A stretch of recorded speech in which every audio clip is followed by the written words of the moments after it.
ဒီရလေးကကြတော့ရောဆက်စုံညွန်းနဲ့စုရဲ့ဖာစုခံအောင်တို့ရဲ့ပြီးတော့ခိုးဆိုင်ရှူရီရဲ့ရောဆက်စုဆိုင်ရောဒီခုမီယဝါဆဲလေးထဲမှာဖုတ်တက်ကီတုံးနာမနိုဝါဒိုရီကာဆိုပြီးတော့သူကဆောင်းပွဲမှာမေးတာဒီဆောင်းပွဲမှာဒီဟာလေးလာလို့ရှိရင်ကိုကဒီဇာလေးကိုဖြေနိုင်မို့ဆိုရင်ဒီဘက်ကဇာလေးနော်အဲ့လေးကိုမှတ်ထားရင်ဖြေနိုင်တယ်ရောဆက်စုညွန်းနဲ့စုရှိမယ်ဖာစုခံအောင်တို့ရှိမယ်ရောဆက်စုဆိုင်ရောရှိမယ်နောက်တစ်ခါကျတော့ခိုးဆိုင်တော့ရှူရီသူကဖာစုခံအောင်တို့နော်ဖာစုခံအောင်တို့ကဘာကိုပြောရလဲဆိုတော့ဒီမှာတန်ရ friend နော်တန်ရ friend ရှိမယ် friend ကြီးရှိမယ်ဟာရီ friend ကြီးရှိမယ်ပေါ့နော်ဒီမှာဒါလေးကဖာစုလေတွေကိုပြောတာဒီဟာလေးကတလွာချင်းစီကိုဆိုးလို့ပြောတာဒီပုံလေးဆိုလို့ရှိရင်ဂေါ်ဆိုရခုဖာစုဂေါ်ဆိုဆိုတော့1 2 3 4 5လွာရှိရနော်ဒါပေမဲ့ဖာစုက6ခုဒီပုံလေးမှာဆိုလို့ရှိရင်ရခုဆိုဟာချီဖာစု1 2 3 4 5 6အလွား6လွာရှိရဒါပေမဲ့ဖာစုရေအတွက်က10ခုရှိရအဲ့ဒါကိုဒီဟာလေးတွေကိုဖာစုလို့ပြောတာအဲ့တော့ဖာစုကန်အောင်တို့ဆိုတာကြတော့တဲ့စူရင်နောက်ဖာစုကိုရောဆက်စုစုလို့6ခုစင်းတော့ရောဆက်စုဖာစုအဲ့တော့ဒီဟာကိုရောဆက်စုနောက်တလွာကိုရောဆက်စုမလုပ်ခင်မှာအရင်နောက်ထပ်ဖာစုစူရင်နောက်ဖာစုကိုရောဆက်စုမလုပ်ခင်မှာနော်ဒီမှာ6ခုစင်းဆိုတာသူ့ရဲ့ရှေ့မှာရှိတဲ့ဒီဖာစုရဲ့အုံးတို့အဲ့တော့အဲ့ဒါကိုဘာလို့ခေါ်လဲဆိုရင်ဖာစုခံအုံးတို့လို့ပြောတာဒါမှမဟုတ်လို့ရှိရင်ပထမဆုံးအလွှာဆိုလို့ရှိရင်ခင်းဘိုးတော့ဘိုးဆိုင်တော့အုံးတို့ပေါ့နော်အဲ့ဒါကိုဖာစုခံအုံးတို့လို့ပြောတာပါဒီပုံလေးမှာဆိုလို့ရှိရင်စက်ကီဆိုးနဲ့ဖာစုရောဆက်စုတုတ်ကြီးတဲ့စက်ကီဆိုးကိုရောပြီးဖာစုစုကတဲ့ရောကျွန်းစက်ကီဆိုးစုကိုစတာမဝရဏယောနိခန်းရီစုလို့ဒီပုံလေးမှာပြထားတဲ့ဒါလေးကစက်ကီဆိုးရောကျွန်းစက်ကီဆိုးစုဒီပုံထဲမှာပြောထားတဲ့ရေအတွက်လေးတွေကိုသူကရေအတွက်တွေထက်ရောလို့မရဘူးအဲ့တော့ဖာစုခံအောင်လို့ဆိုတာဒီပုံလေးကိုကြည့်လို့ရှိရင်နားလည်တယ်ပေါ့နော်ခုနကဖာစုခံအောင်လို့ဆိုတာဒါကိုပြောတာအဲ့တော့ဒီမှာဖာစုခံအောင်လို့ရဲ့ရောဆက်စုံညွန်းနေဆိုရဲ့ကဏ္ဍလေးတွေအများကြီးရှိရယ်လေဒီမှာဆိုရင်ဒါဝိုင်ယာမျိုးစားဆိုရင် YGW 1718တွေကကြတော့ထန်းဆိုကားဆိုကိုသုံးတာ15-19တွေကကြတော့အာဂွန်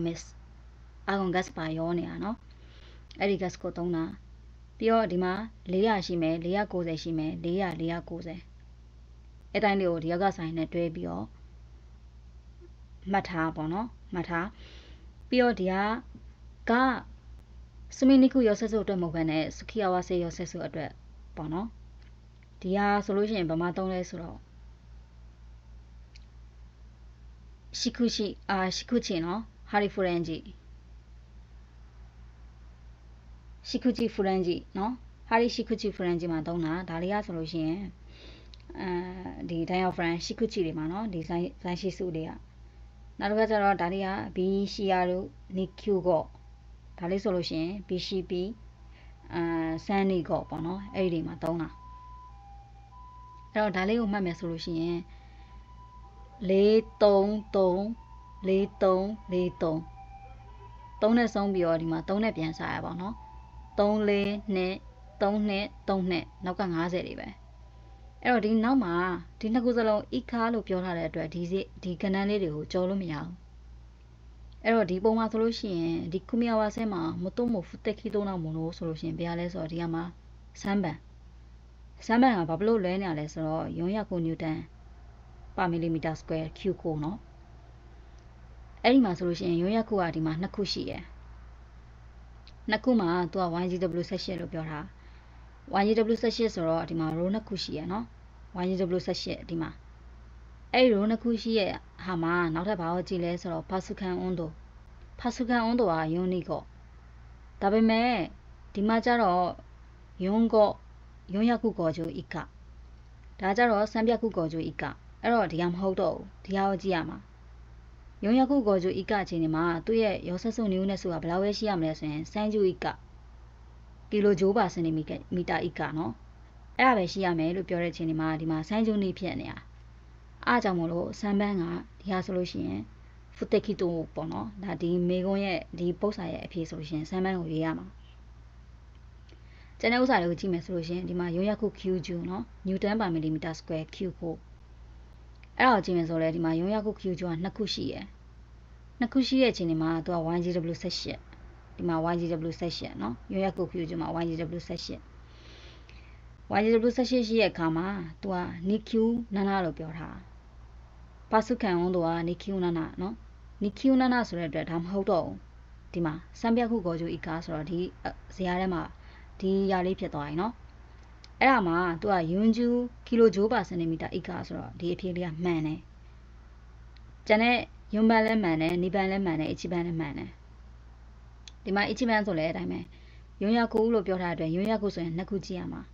အဲ့ဒါမှာ YGW 17ဆိုတော့အပေါ်ကိုကြည့်ရမှာနော်ရုံးရခုမှာ YGW 17ဆိုတော့အပေါ်ကိုကြည့်တဲ့အခါမှာစမ်းပြခုစမ်းကျူဆိုတော့ဒီဟာလေးမဟုတ်တော့ဘူးဒီဟာစမ်းပြခုစမ်းကျူဆိုတော့စမ်းပြခုကိုကျူဤကဆိုတော့ဒီဟာလေးဖြစ်သွားပြီအဲ့ဒီနေမှာသူ့ရဲ့ရောဆက်စုံနျူးနဲ့စုကဘယ်လောက်ရှိလဲဆိုရင်ယွန်းကျူကီလိုဂျိုးပါစင်တီမီတာဤကဒီမှာစမ်းကျူယွန်းကျူစမ်းကျူယွန်းကီလိုဂျိုးပါစင်တီမီတာရှိရဲဆိုတော့ယွန်းကျူဤကဖြစ်နေရဲဆိုတော့မှန်တယ်เนาะအဲ့ဒါကြောင့်မို့လို့ဒီဟာလေးကဒီဇာတ်လေးကခဏခဏမေးတဲ့အထက်မှာပါတယ်ဒီဇာတ်လေးကိုမှတ်ထားတယ်ဆိုလို့ရှိရင်ဒီလိုမျိုးမေးလာတယ်ဆိုလို့ရှိရင်ဖြေနိုင်တယ်ပေါ့ကိုကလေနောက်တစ်ခုကကြတော့ရောဆက်စုဂျောခန်းတော့အစင်းတိတ်ထဲကျွန်းတော့ရိတ်ဒီမှာဆိုလို့ရှိရင်ရောဆက်စုလုပ်တဲ့အခါမှာတဲ့ရှီယိုစုရောဆက်စုဇိုင်ရီယောနိတက်ကီဂိုစတာရောဆက်စုဂျောခန်းဆိုတော့ဒီက၄ခုရှိရယ်၄ခုမှတ်ထားမှာကြတော့ဒီကဘယ်ချင်းတွေတွေ့လဲဆိုရင်ကာဆုရှိတို့တော့အခုရောဆက်စုကိုသုံးတဲ့အခါမှာဒီ၄ခုမှတ်ထားမှာပေါ့နော်အဲ့ဒါမှာရောဆက်စုဘူဇိုနီတိုင်းစ်တဲ့စာရောစုတို့ရောဆက်စုရှိစေဟိုတဲ့ဂေကိုယကိုမူခိရီကိုနော်ယူစင်ဂျွန်နိစင်တက်ကိုလုံးမယ်ပေါ့နော်ဒါကဘာလေးကိုပြောရလဲဆိုတော့ဒီမှာဂေကိုဆိုတော့ဘိုးဆိုင်လေးကအောက်မှာရှိနေယကိုမူခိဆိုလို့ရှိရင်ဒီမှာဘိုးဆိုင်လေးကနည်းနည်းအဆောင်လေးဒီမှာရောဆက်စုကဒီတိုင်းရောဆက်စုလုံးမှာနော်နောက်တစ်ခါရီကိုကကြတော့ဒီမှာခုနကစာထဲမှာတော့တစ်ခုရီကိုလို့ပဲရေးထားဒါပေမဲ့ဒီမှာ2ခုရှိရယ်ဦးရဲရယ်စတာရယ်ဦးရဲရယ်ဒါစွစွမှုခန်းကြီးဆိုတော့အပေါ်သွားမှာဆိုတော့ဒီမှာရောဆက်စုကိုကအောက်ကနေပေါ်သွားတာဒါမှ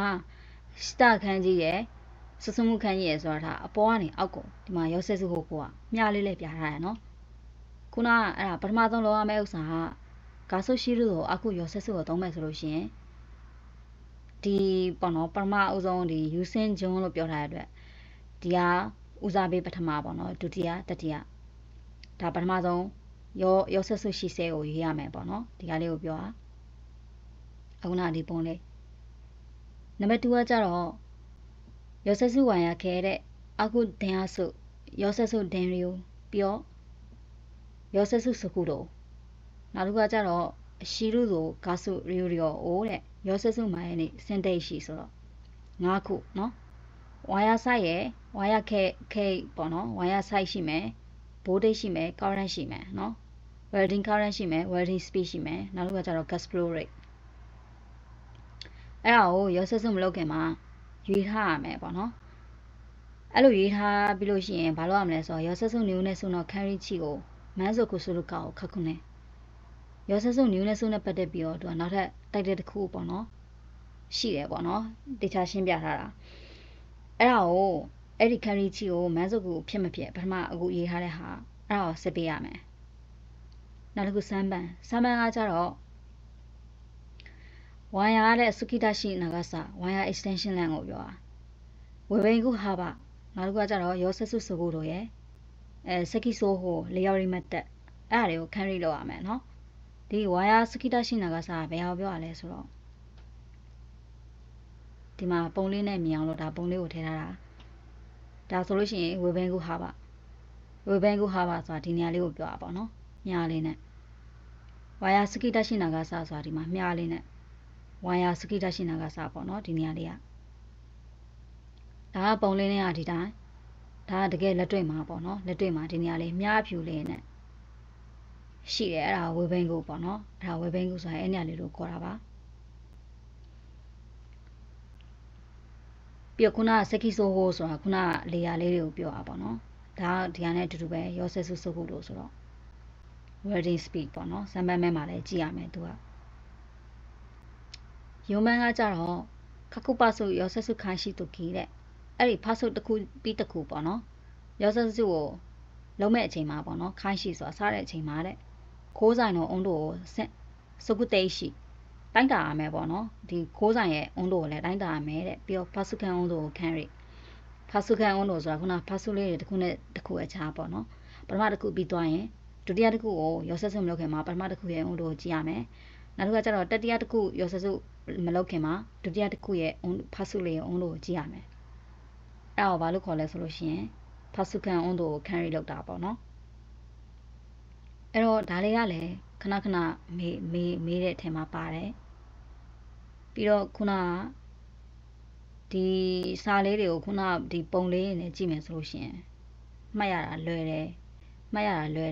ပြီးတော့ဒါလေးကမေးတဲ့ခဏခဏမေးတဲ့အထက်မှာပါတယ်နောက်တစ်ခုကကြတော့ဒီဇာတ်လေးကကြတော့လေဒီဇာတ်လေးဒီလိုပုံစံမျိုးလေးမေးရဆိုလို့ရှိရင်ဒီလိုဇာတ်လေးကိုမေးတဲ့ခုမီယာဝါဆဲထဲမှာဖုတ်တက်ခီတိုအဲ့ဒါကို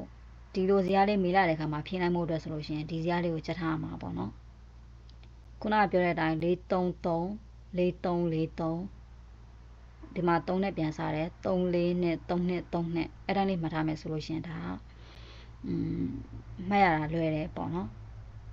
ပြီးတော့ဒီဟာလေးဒါလေးကကြတော့ဒီမေကွန်ဟောင်းထဲမှာဒါလေးပါတယ်ဒီနှစ်ခုရောဆက်စုလုပ်တဲ့အချိန်မှာစက်ကီဆိုးရဲ့ဖတ်ဆိုးရဒီရောကျွန်းစက်ကီဆိုးစုအိုးစာမဝရနိုင်ရောနေခံရီစုလို့ပေါ့နော်ဒီဟာလေးမှာဗါတဲ့အရေးအတွက်တွေထက်ရောလို့မရအောင်အဲ့နေရာလေးလည်းမေးတယ်ပြီးတော့ဒီတစ်ခုကကြတော့ဖဆုခံဝန်တို့ဆိုတာဘယ်နေရာကိုပြောရလဲပေါ့နော်အဲ့ဒီတစ်ခုနှစ်ခုရယ်သုံးခုနောက်တစ်ခုကဒီလေးခုဒီအဲ့လေးခုကိုဒါခဏခဏမေးရတဲ့အထဲမှာပါလို့ပေါ့နော်